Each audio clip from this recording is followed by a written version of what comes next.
Emak-emak ini memiliki suami pengangguran, hobinya juga selingkuh. Di tempat kerja, kalah prestasi sama yang pintar cari muka. Alhasil, si bos jadi nggak suka. Tuhan selalu adil, selalu bijaksana, dan selalu tak tega melihat hamba yang diciptakannya terpuruk. Hingga suatu saat Tuhan merubah takdir hidup emak-emak ini menjadi seorang emak-emak yang berstatus sultan kaya raya yang sangat disegani. Bagaimanakah kisahnya? Mari simak alur ceritanya.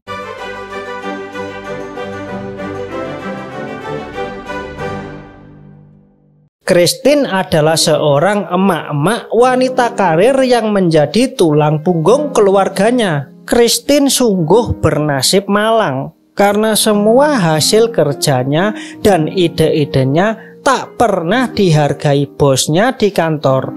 Tapi mau gak mau dia harus tetap bekerja karena suaminya adalah seorang pengangguran. Singkat cerita, sepulangnya bekerja, Christine mendapatkan telepon dari seseorang yang bernama Bianca. Bianca menyampaikan kabar duka jika kakek Christine bernama Vincent Balbano meninggal dunia. Christine diminta hadir untuk menghadiri pemakaman kakeknya di Italia. Mendengar hal itu, Christine kaget karena dia tak tahu menau jika ternyata dia selama ini punya kakek di Italia yang memiliki bisnis wine dan juga seorang pemimpin mafia Italia yang sangat disegani. Saat lagi ngobrol dengan Bianca, tiba-tiba dia mendengar suara berempuk jeruan di kamar atas.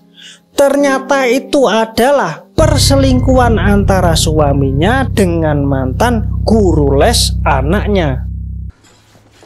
Kristen? You're right to be angry. Oh, thank you so much. That's really kind. Hey, I left my phone. Esok harinya, Christine menceritakan kejadian itu kepada temannya yang seorang pengacara bernama Jenny. Jenny menyarankan Christine untuk menceraikan suaminya saja dan juga menyarankan pergi saja ke Italia supaya dia bisa melupakan kejadian malang yang menimpanya sekarang.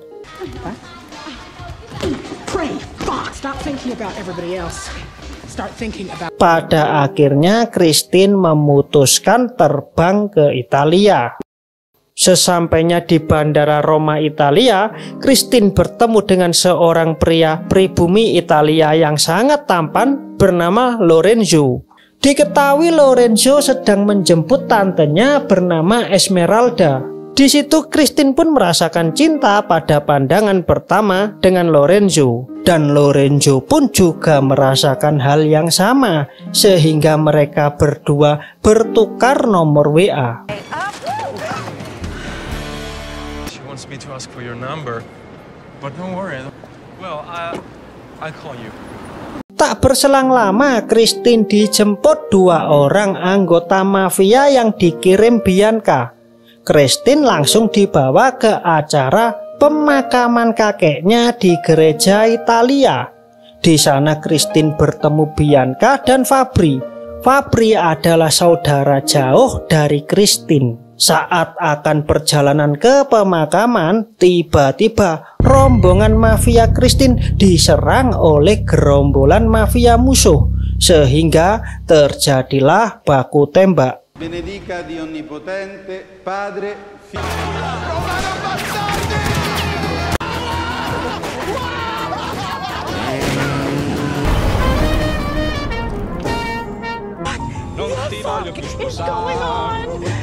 Beruntunglah Christine, Bianca, Fabri, dan beberapa anggota mafia lainnya bisa selamat dari baku tembak itu. Akhirnya mereka kembali ke markas. Setibanya di dalam markas, Bianca memutarkan rekaman wasiat dari sang kakek kepada Christine. Poin dari wasiat itu adalah sang kakek mewariskan kepada Christine tahta kekuasaan mafia Balbano serta mewariskan semua aset kekayaannya meliputi pabrik wine dan juga bisnis jual beli senjata ilegal. Dalam video itu sang kakek juga menjelaskan alasannya mengapa selama ini dia tak pernah menemui Christine. Hal itu terpaksa dilakukan sang kakek karena dia khawatir kepada Christine akan jadi objek pembunuhan oleh musuh-musuh mafianya jika mereka mengetahui keberadaan Christine.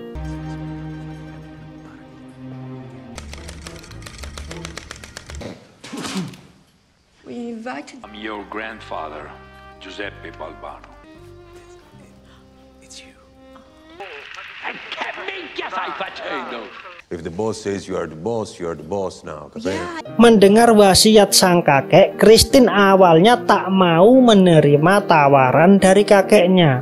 Tapi di sisi lain, Bianca terus merayu Christine untuk tetap menerima tawaran kakeknya menjadi bos mafia. Bianca juga menjanjikan untuk memuluskan hubungannya dengan Lorenzo. Akhirnya Christine pun setuju menjadi bos mafia Italia menggantikan kakeknya dengan nama barunya Don Christine Balbano dari Americano.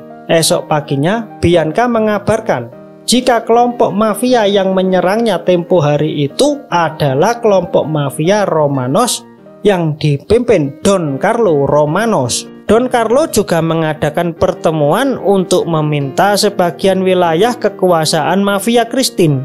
Dan setelah itu Don Carlo berjanji tak akan menyerang grup mafia Christine lagi seperti tempo hari.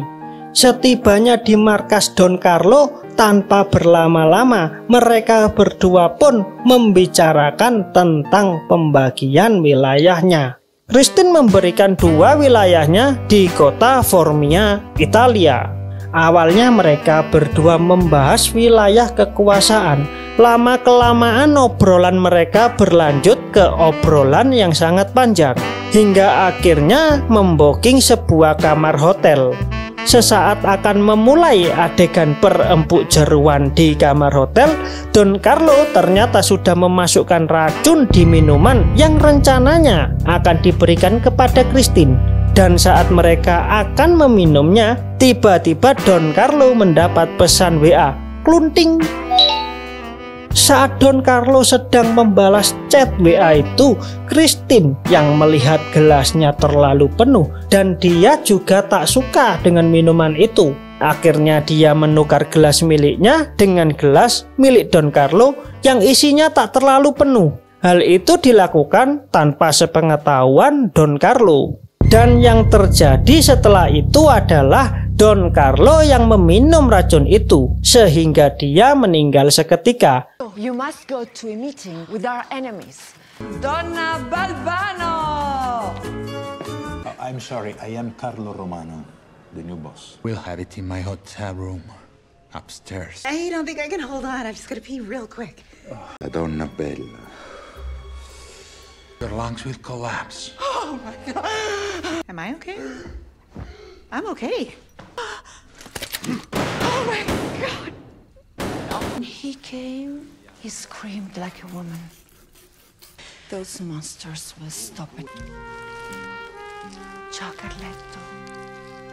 Dan kesepakatan pembagian wilayah itu pun batal dilakukan. Setelah kejadian itu, Bianca kaget tak menyangka jika seorang emak-emak polos dan lugu ini ternyata bisa membereskan seorang pimpinan mafia yang cukup berpengalaman. Sementara Christine menjadi panik karena baru kali ini dia melakukan hal yang tak pernah terlintas sedikit pun di benaknya, yaitu membunuh orang. Esok harinya kelompok mafia Romanos baru tahu jika bos mereka telah meninggal dibunuh oleh kelompok mafia Balbano. Maka puncak kepemimpinan mafia Romanos saat ini digantikan oleh Don Mamone yang tak lain adalah adiknya Don Carlo. Don Mamone nggak terima atas kematian sang kakak.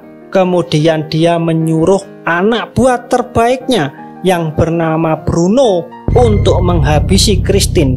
Singkat cerita, Christine menemui Lorenzo, yaitu pria ganteng yang dia temui di bandara. Terlihat di sana Christine dan Lorenzo menikmati santapan makan malam bersama. Tampak mereka berdua saling menyukai. Saat pulang dari rumah Lorenzo, salah satu pengawal Christine mendapat info jika ibunya mendadak dirawat di rumah sakit.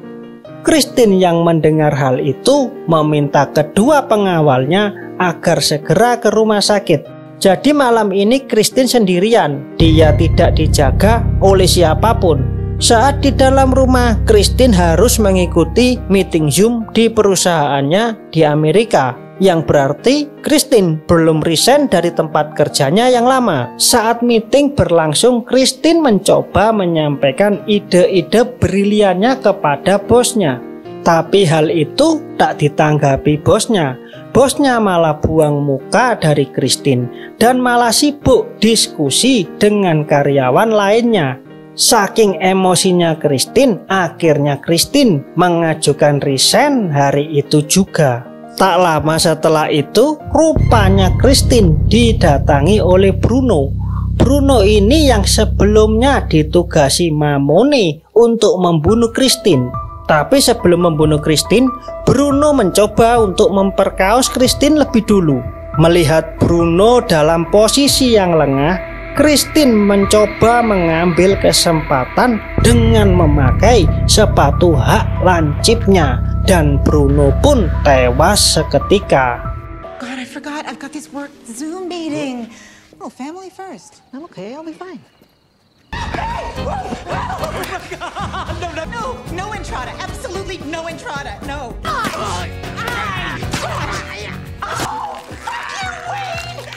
Wow. Fuck you. Whoa.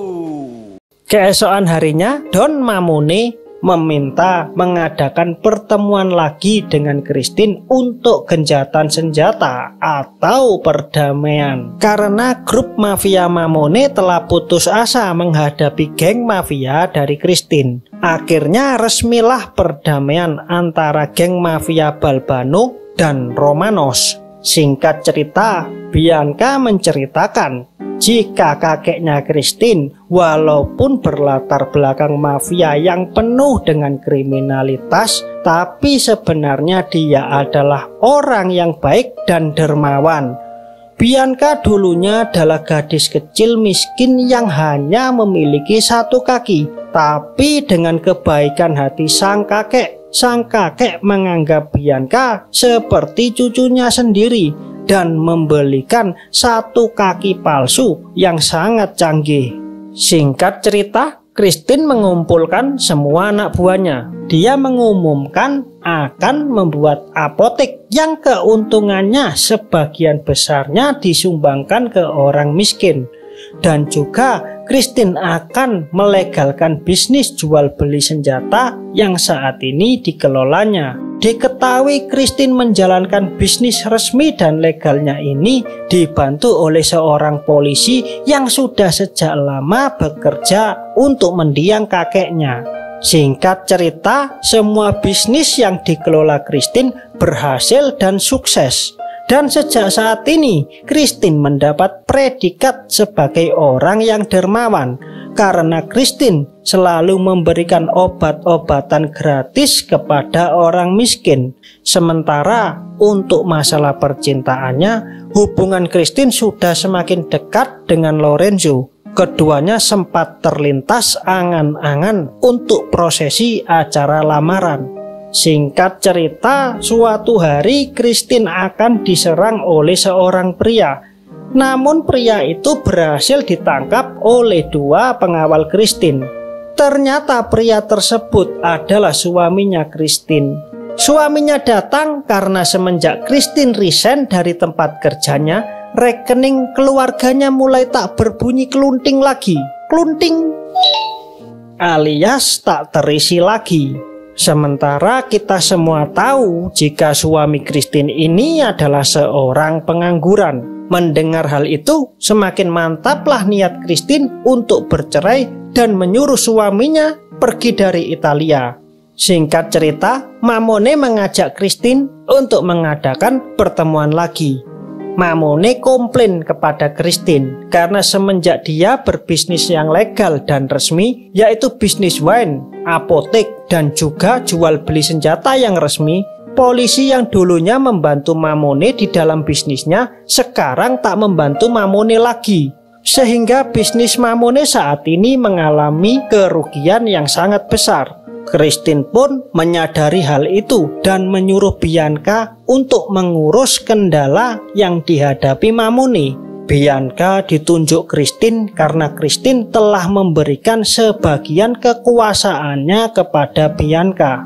Mendengar hal itu, Fabri yang juga ada di sana menjadi marah besar. Karena menurutnya seharusnya dialah yang dipilih Christine. Karena Fabri merasa memiliki hubungan darah dengan Christine, sedangkan Bianca adalah anak angkat. Bersamaan dengan itu, datanglah para polisi yang akan menangkap mereka. Dan ternyata Lorenzo dan bibinya adalah polisi yang sengaja memata-matai Christine dan para kelompok mafia lainnya.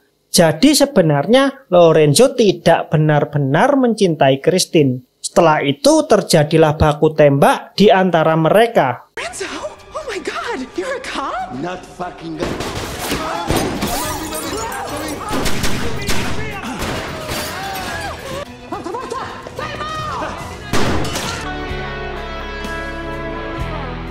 Setelah baku tembak selesai, akhirnya Christine ditangkap Lorenzo dan akan segera disidangkan. Singkat cerita, sesaat Christine akan disidangkan, tiba-tiba datanglah sahabatnya yaitu si Jenny dari Amerika. Yang kita tahu bersama, Jenny ini adalah seorang pengacara. Saat sidang berlangsung, Lorenzo berusaha mati-matian menjebloskan Christine ke dalam penjara. Sementara si Jenny berusaha membela Christine agar lolos dari tuntutan Lorenzo. Kemudian beberapa orang miskin yang datang berbondong-bondong di sidang itu, mereka semua membela Christine karena Christine selama ini telah menolongnya. Akhirnya persidangan itu dimenangkan oleh Christine sehingga dia tak jadi dipenjara. Saat Christine pulang ke rumah, Christine melihat salah satu pengawalnya terluka dan sebuah pesan yang mengabarkan jika Bianca telah meninggal. Kemudian setelah itu Christine mendapati Fabri. Ternyata ini semua adalah ulah Fabri. Fabri juga telah menyandra suami dan anaknya karena dia ingin menjadi bos mafia menggantikan Christine. Christine dengan kemampuan bela diri akhirnya melawan Fabri dengan tangan kosong. Pada akhirnya Fabri pun bisa dilumpuhkan. Tak lama kemudian di luar dugaan Bianca datang untuk membantu Christine. Fabri kaget, mengapa Bianca belum mati? Ternyata tembakan Fabri itu mengenai kaki palsu Bianca, sehingga Bianca masih bisa hidup. Hanya saja Bianca saat itu pura-pura meninggal. I want to be the head of the Balbano family. Hold on. Oh. No. Fabrizio is a terrible shot. Namun ketika Christine dan Bianca dalam posisi yang lengah, Fabri mengambil pistol yang terjatuh dan mencoba melawan mereka hingga terjadilah baku tembak lagi.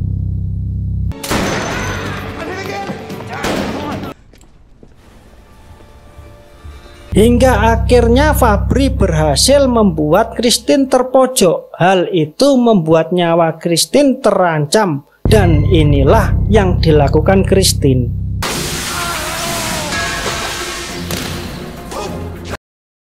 Kemudian keadaan mulai berbalik. Fabri saat ini dalam kondisi yang di ujung tanduk.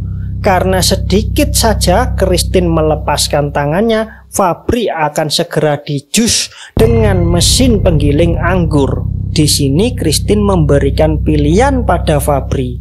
Fabri bisa diselamatkan dan dimaafkan Christine, asalkan dia mau mengakui jika Christine adalah bos mafia atau godfather.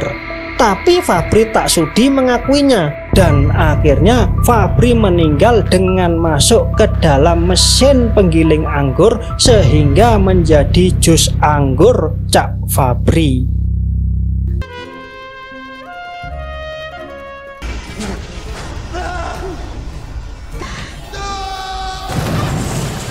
Setelah kejadian itu, Christine tetap menceraikan suaminya dan semakin mantap menjadi bos mafia atau Godfather. Terlihat semua anak buahnya sungkem kepada Christine dan tamatlah film ini.